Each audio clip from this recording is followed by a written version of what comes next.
ಮಂಗಳೂರು ದಕ್ಷಿಣ ವಿಧಾನಸಭಾ ಕ್ಷೇತ್ರದ ಶಾಸಕರಾದ ಡಿ ವೇದವ್ಯಾಸ್ ಕಾಮತ್ ರವರ ಸಮ್ಮುಖದಲ್ಲಿ ಮಂಗಳೂರಿನ ನ್ಯಾಯಾಲಯದ ಕೆಲ ಮೂಲಭೂತ ಸಮಸ್ಯೆಗಳ ಬಗೆಗಿನ ಸಭೆ ನ್ಯಾಯಾಲಯದ ಸಭಾಂಗಣದಲ್ಲಿ ನಡೆಯಿತು. ಈ ಸಂದರ್ಭ ಶಾಸಕರು ನ್ಯಾಯಾಲಯಕ್ಕೆ ಹೋಗುವ ರಸ್ತೆಯ ಕಾಮಗಾರಿಯನ್ನ ಪರಿಶೀಲಿಸಿ ನ್ಯಾಯಾಲಯದಲ್ಲಿನ ಸಮಸ್ಯೆಗಳನ್ನ ಒಂದೊಂದಾಗಿ ಆಲಿಸಿ ಶೀಘ್ರ ಪರಿಹಾರ ನೀಡುವಂತೆ ಭರವಸೆ ನೀಡಿದ್ರು. ನಂತರ ಮಾತನಾಡಿದ ಅವರು, ಒಮ್ಮೆಲೆ ಎಲ್ಲ ಸಮಸ್ಯೆಯನ್ನ ಪರಿಹರಿಸಲು ನನ್ನಿಂದ ಸಾಧ್ಯವಿಲ್ಲ. ಯಾಕೆಂದ್ರೆ ರಾಜ್ಯದಲ್ಲಿ ನಮ್ಮ ಪಕ್ಷ ಆಡಳಿತದಲ್ಲಿಲ್ಲ, ನಾವು ವಿರೋಧ ಪಕ್ಷದಲ್ಲಿದ್ದೇವೆ.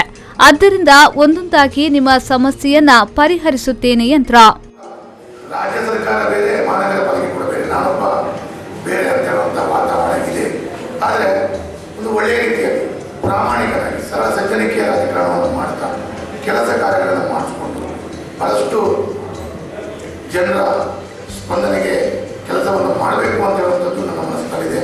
ಆ ಪ್ರಕಾರ ನಾನು ಹಂತವಾಗಿ ಈಗ ಜಗ್ಗಣ್ಣವನ್ನು ಮಾತನಾಡಿದರು, ಪೂರ ಪಟ್ಟಿ ಇತ್ತೇನೆ ಕೊರಡಿಸಿ 5 ವರ್ಷ ನನ್ನ ಮರ ಅಂತ ಹೇಳುವಂಥದ್ದು, ನನ್ನ ಮರ ಅಂತ ಹೇಳಿದ್ರೆ 5 ವರ್ಷ ಈಗ ನಾವು ನೋಡ್ತಿರುವಂಥದ್ದು ಹೇಳಿದ್ರು. ಅದಕ್ಕೆ ಯಾವುದೆಲ್ಲ ಕೆಲಸಗಳಿದೆ ಅದರಲ್ಲಿ ಕೆಲವೆಲ್ಲ ನ್ಯಾಯಾಲಯ ಮತ್ತು ಕೋರ್ಟು ವ್ಯವಸ್ಥೆಗಳಲ್ಲಿ ಕೆಲವೆಲ್ಲ ವಿಷಯಗಳಲ್ಲಿ.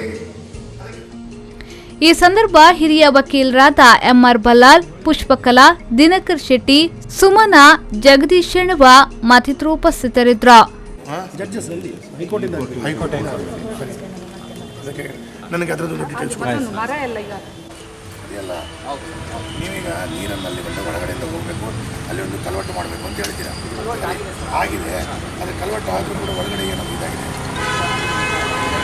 ಪವನ್ ಕಾಜ್ಮಡ್ಕ, ವಿ4 ನ್ಯೂಸ್ 24/7 ಮಂಗಳೂರು.